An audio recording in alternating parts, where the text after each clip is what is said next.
കേരളത്തിൽ തദ്ദേശ തെരഞ്ഞെടുപ്പ് എത്തുകയാണ്. പ്രവാസികളെ സംബന്ധിച്ചിടത്തോളം ഈ ആഴ്ച വളരെ പ്രധാനപ്പെട്ടതാണ്. കാരണം ഈ മാസം 7 വരെയാണ് ഓൺലൈൻ വഴി വോട്ടർ പട്ടികയിൽ പേര് ചേർക്കാനുള്ള അവസരം.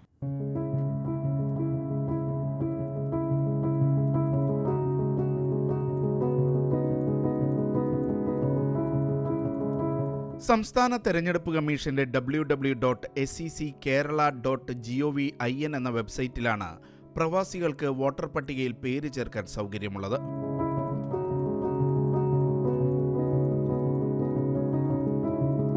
വെബ്സൈറ്റിലെ സിറ്റിസൺ രജിസ്ട്രേഷൻ സംവിധാനത്തിൽ മൊബൈൽ നമ്പറും പാസ്വേഡും നൽകി ആദ്യം പ്രൊഫൈൽ ഉണ്ടാക്കണം.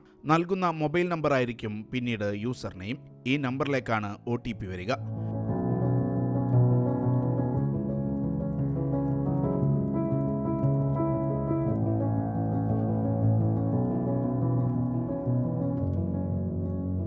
ലോഗിൻ ചെയ്ത് ഫോറം 4A കാണുന്ന പ്രവാസി വോട്ടർ എന്നതിൽ വിശദാംശങ്ങൾ നൽകണം. തുടർന്ന് ഫോട്ടോ അപ്ലോഡ് ചെയ്യണം. ഫോറം പൂർണ്ണമായും പൂരിപ്പിച്ച് ഡൗൺലോഡ് ചെയ്ത് പ്രിന്റ് ചെയ്ത് ഒപ്പിടണം.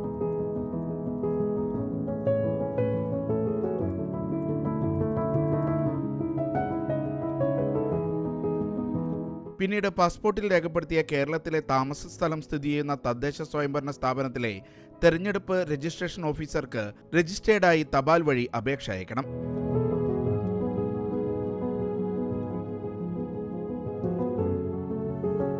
ഈ സമയം നാട്ടിൽ വരുന്നവർക്ക് നേരിട്ട് ഫോറം കൈമാറാം.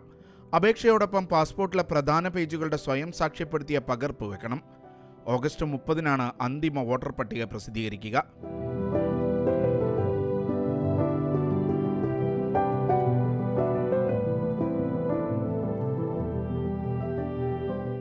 പട്ടികയിൽ പേര് ചേർത്താൽ പ്രവാസി ഇന്ത്യക്കാർക്ക് പോളിംഗ് സ്റ്റേഷനിൽ പാസ്പോർട്ട് കാണിച്ച് വോട്ട് രേഖപ്പെടുത്താം.